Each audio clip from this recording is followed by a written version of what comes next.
This is no way me saying I do or do not have experience behind bars now. But I noticed a story on Vice News tonight that I thought was amazing. I think this is an awesome idea, something very unique and innovative in the vape industry. What story was that, Inmate 3582? Right. Well, people get locked up and they're cigarette smokers. They get in there and they can't get a cigarette, and it's probably one of the worst parts about being locked up. I've been told. Forced abstinence. Right. So this jailer in Kentucky, basically, he saw that e-cigs could be a possibility as something to help, but the problem, obviously it could be turned maybe to weapons, the batteries, yada yada yada. So he came up with an e-cigarette that is flexible and bends, so it can't be used as a weapon, and it has such a small battery charge on it that it only lasts for a day. That it can't, it's made so it can't ignite a fire or anything, and they have to give their ID, and they get one, and they buy it at commissary, and then they get a new one, every day, and they have to turn the old one in to get a new one, and back and forth, and it's actually a really cool story. Here, check this out, man. This is from Vice News tonight.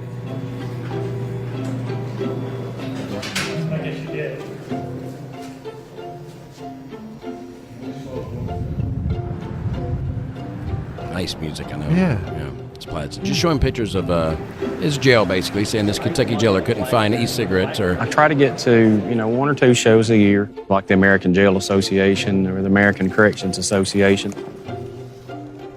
Jamie Mosley is a successful inventor who started a company and made a lot of money with an e-cigarette designed to be smoked in jails, specifically his jail.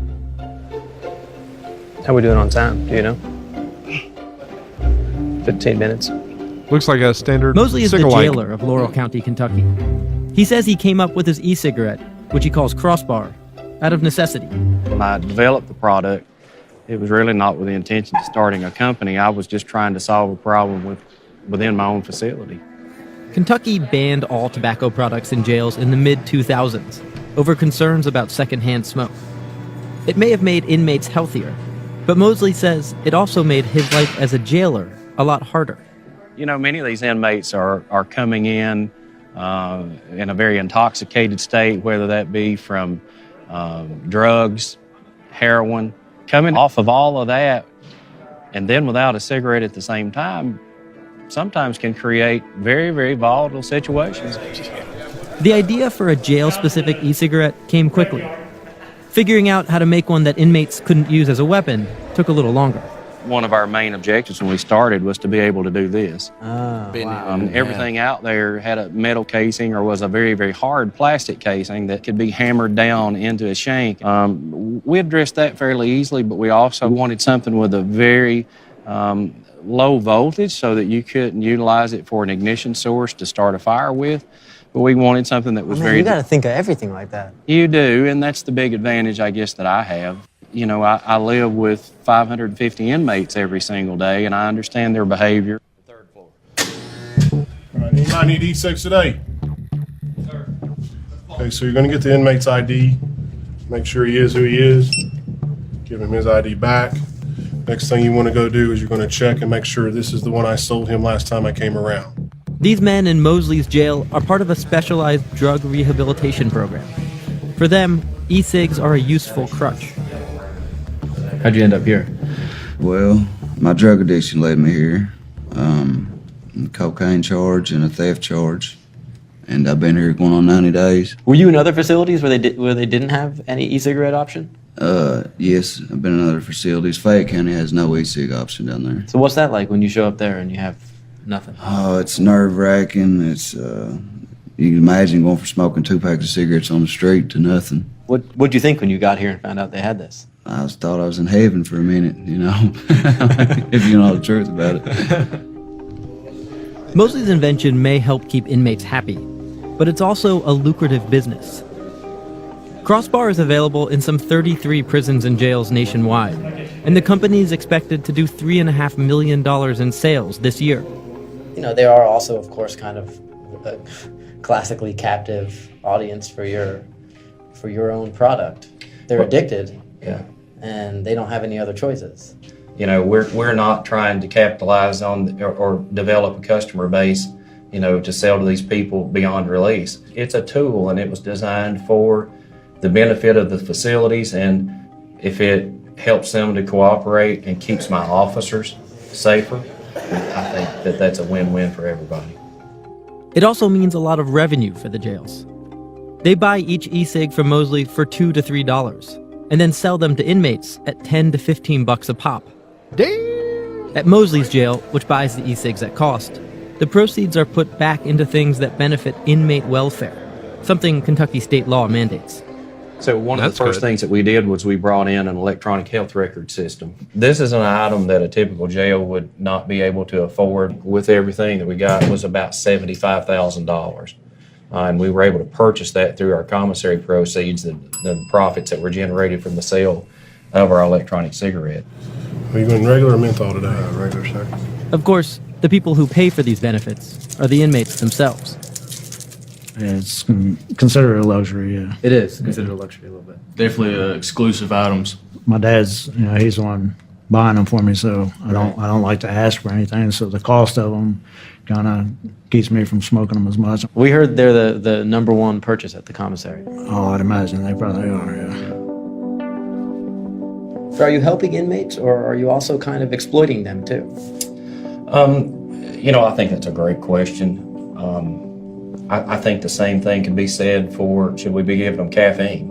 Are we making their blood pressure go up because we're giving them chips that have that are loaded with sodium? If you own the chip company. I try and figure out if this is like a story about, all the things you're able to do because of the e-cigs, or if this is a story about a jailer who saw an opportunity and made a whole lot of money. I don't know. I guess that'll be for everybody else to decide when they see it. Making money selling e-cigs is very easy. Keeping people alive and helping people is very hard. My heart and my passion is here.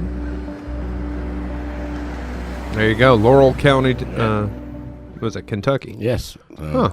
Yeah. You know what? And I'll say this. Props to the reporter for I missed his name there, but props to the reporter from Vice for saying, "Okay, I'm not sure which way this what kind of story is Right. this." Yeah, I can respect that. At least absolutely. being open about it. Yeah. I think it's definitely though a good story. Yeah. Again, as people that are I may or may not have had friends or someone or myself or someone in my realm of possibility Right. have been incarcerated for some short periods of time. Right. And I will say that I could see where that is a very big benefit for multiple things for the people that are incarcerated, Yeah. but also the jailers that work there. It's a means of hey, man, good behavior, look what you get. If you have bad behavior, you don't get that. Right. And they're going to enjoy that, and it's much healthier. And then how many people that are smokers Right. come into jail going, As a no, smoker. as a smoker, but they come out a vapor going, Right. guess what? Now you just made their lifestyle healthier. Wait, you just made an inmate's lifestyle, someone released, they're Right. healthier. Maybe Right. now they're a little bit different thinking. Maybe they're healthier in other means. Maybe they're healthier in their lifestyle and the choices that they make. So, I see a lot of benefit there. Obviously, the guy's going to make money. He came up with the idea. That's kind of how that works, Yeah. In Yeah, America, first person, as we talked about earlier. There's at least one of those prisoners has come out and gone to his local vape shop it. that he had never gone to before. Yeah. And now that's his That's his passion. thing. That's his thing. Right. Rather than trying to score heroin or something, Right. he's Right. going. He's going stealing "Man, mods." I want. Oh, wait. Well, not that, Oh. but you know what I mean. I want to get into Right. dripping and Right, learn right. to build. and, Exactly. Exactly. That's because there's both. Yeah. But the truth is there's live change. I see it as a positive thing. I think Yeah. I think it's very cool for Vice News tonight. But imagine that's been going on. We had no idea. right. But We'll share that out. He's going out to basically, I guess they have conventions for Law enforcement conventions Right. for jails and stuff. So I think it's a great idea. So Yeah. I think that's a very cool idea, and that's cool. That's got to be a task to make that where you can't turn it into a weapon, a shank or anything. You know what? That has inspired me. I think I've just thought of a new thing. Yeah. I want to implement here at Vape Radio. Right. Just because this has really inspired me. Conjugal visits. What, here? Yeah. I thought you already did that.